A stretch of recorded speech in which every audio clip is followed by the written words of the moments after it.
Jamen, jeg starter med så at spørge dig, Ismail, hvor det er, du kommer fra oprindeligt. Jeg er oprindeligt fra Tyrkiet af.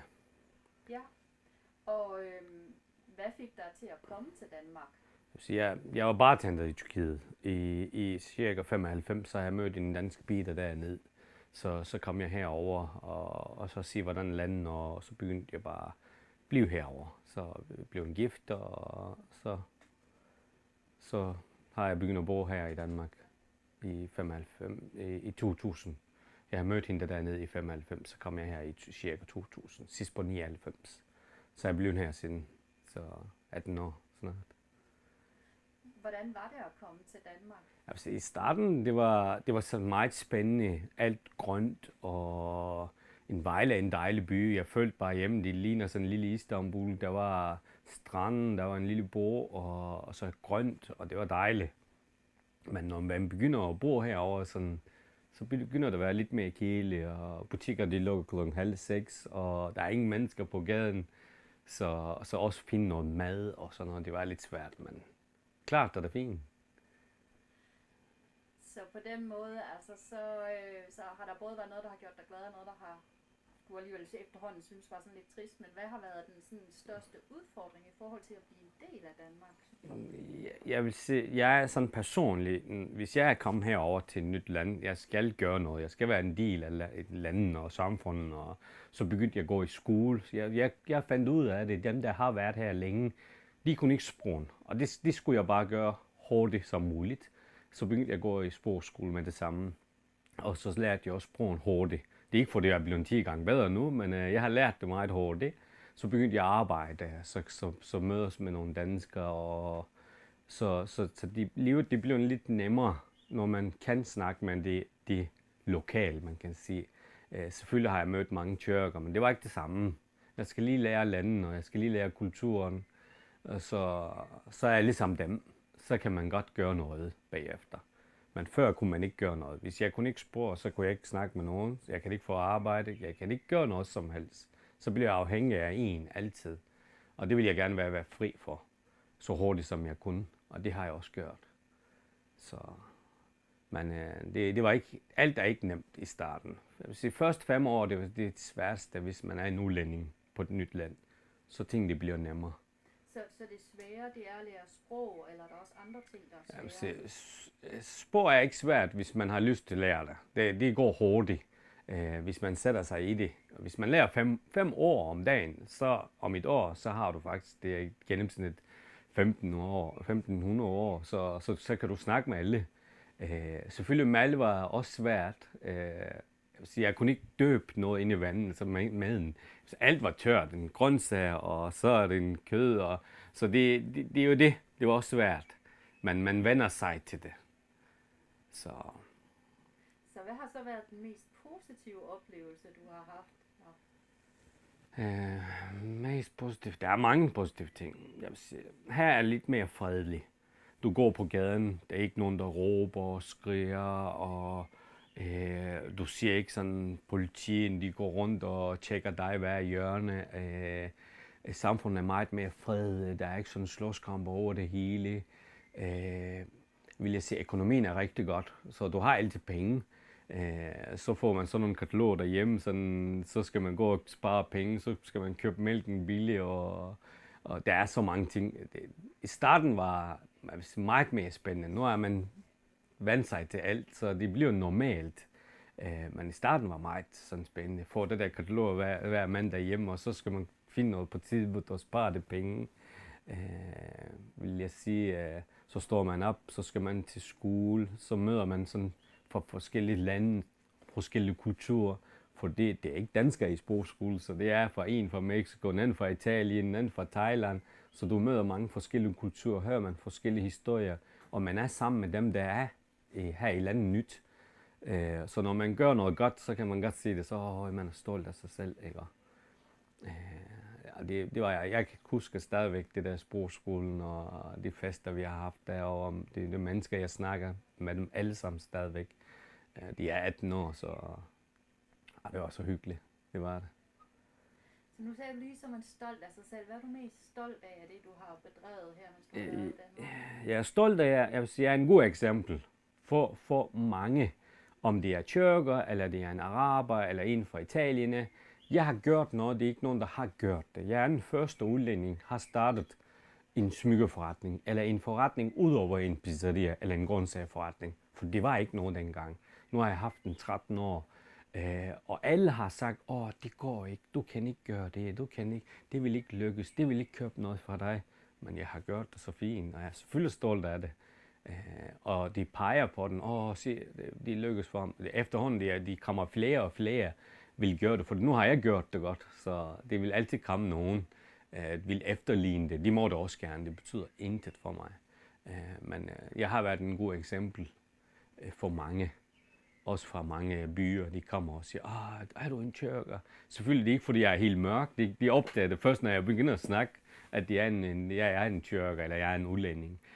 Men jeg er glad for det. Det jeg har bygget fra nul, vil jeg sige. Så, fordi jeg er ikke guldsmed uddannet, så jeg har lært det hele selv. Så det er jeg også stolt af, og jeg gør noget godt. Det kan jeg sige på omsætning. Så. Men du gør jo også mere end at bygge din egen forretning op, ikke? Jeg vil sige, dengang jeg har startet, vi var sådan en gruppe fra sprogskolen, eller de tyrker, vi har mødt herovre. Hvad var det? Vi har 6-7 mennesker. Så det jeg har gjort, den første forretning, jeg har haft, den har jeg haft 1,5 år cirka. Så har jeg købt den store en på rigtig strøget. Meget mere dyre husleje og sådan noget.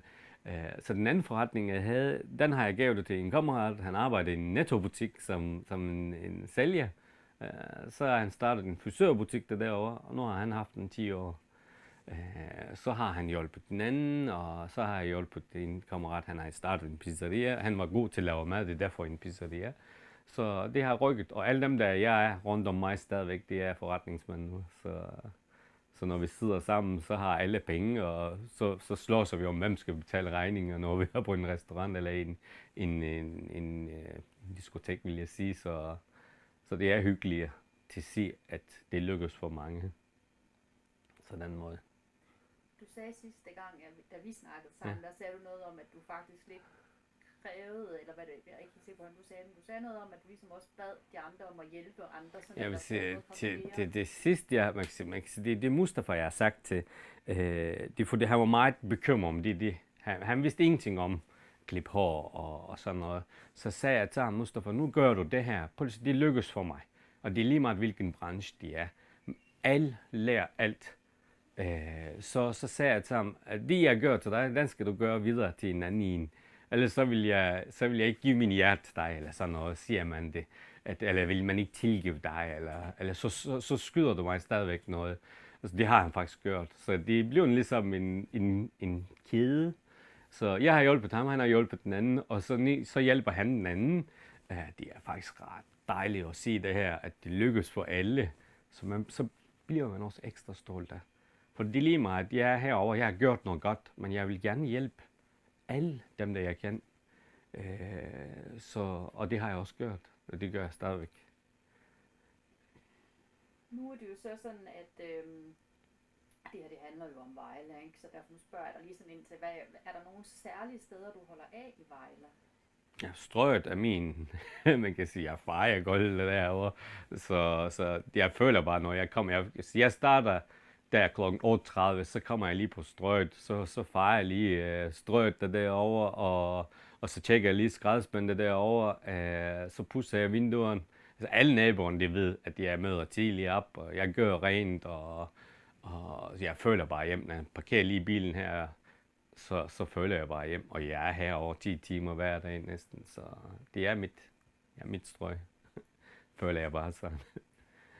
Så ellers, jeg kan godt lige være stranden, det der Albuen, der føler jeg bare meget fredelig i det. Så kigger jeg haven og siger det, fordi jeg er fra en vestkyst, jeg er fra en sommerby, jeg føler bare meget hjemme. Når jeg lukker butikken, så kører jeg derover nogle gange, får en kop kaffe, og så kigger på vandet, og så renser hovedet helt, og så møder nogle mennesker der og snakker, og sidde for en kop kaffe. Det er så hyggeligt.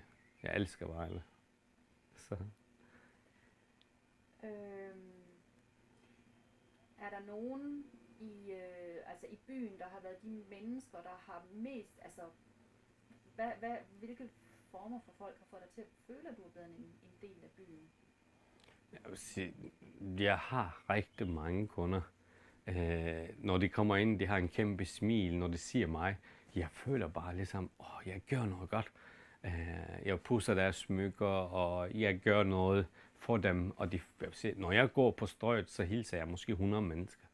Og det er så hyggeligt, så hyggeligt. Altså sådan bare en lille smil, man giver til dem, så bliver man bare så lykkelig. Det gør man, og det elsker jeg.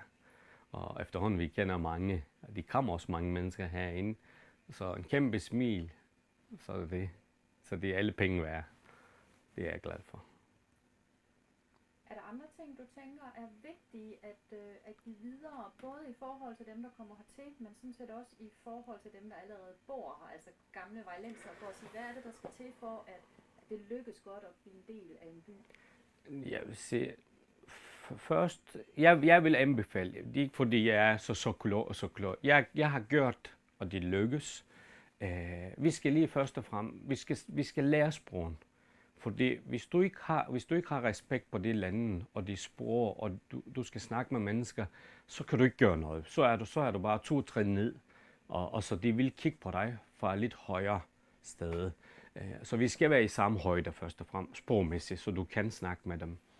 Og bagefter, og hvis enten du er doven, eller så vil du gerne arbejde. Og hvis du ikke arbejder, og det er lige meget, hvor du er hen i verden, hvis du arbejder, så får du lidt mere. Og lidt mere og lidt mere. Og hvis du ikke, så kan jeg ikke gøre noget ved det. Men jeg vil anbefale, gør noget, og så bevis, at vi er mere, end nogen tror. Og det har jeg gjort. Selvfølgelig, at man arbejder lidt mere for den. Man bruger sin krop og hjerne mere. Man bruger flere timer på det. Men når du kommer til det punkt, så bliver du bare meget mere lettet. Det er ikke fordi, man bliver mere lykkelig. Man bliver stolt af sig selv, og man bliver glad for det, man har. Og så når du har sådan den situation, at folk kigger på dig i en helt anden måde. Så jeg har aldrig følt ligesom, udlænding. Jeg er en udlænding 110%, men det føler jeg ikke alligevel udefra. Men jeg ved det, jeg er en udlænding. Men så længe jeg ikke føler den fra den anden side af, så betyder det ikke noget. Sådan er det. Noget andet, du gerne vil have med, inden vi stopper her? Jeg håber, at alle de får det liv, de sørger for og gør noget for. Og hvis der er nogen, der har brug for noget hjælp, skal jeg nok være derovre og hjælpe. Alt på alle spørgsmål vil jeg gerne, med min erfaring selvfølgelig.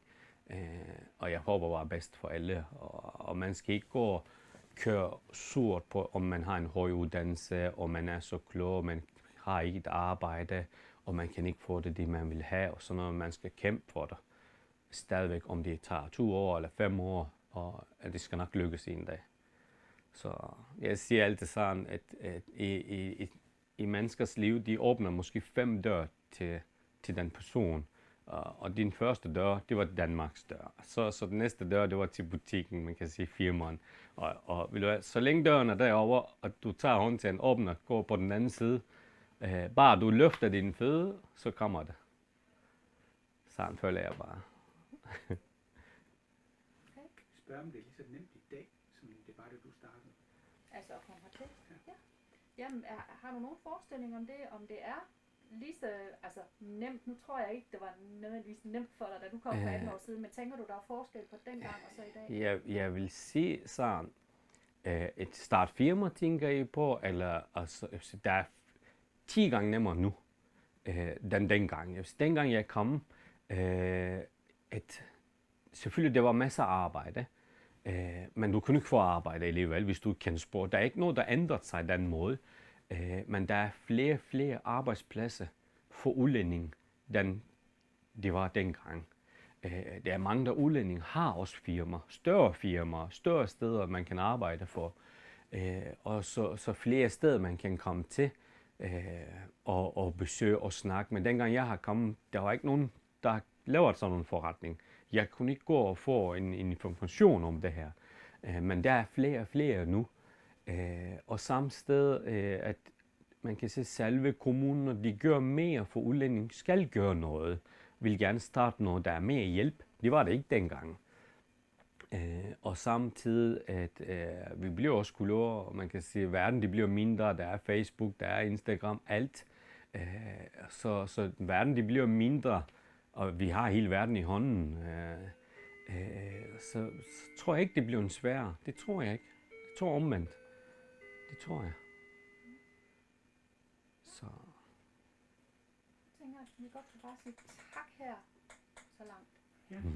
Selv tak.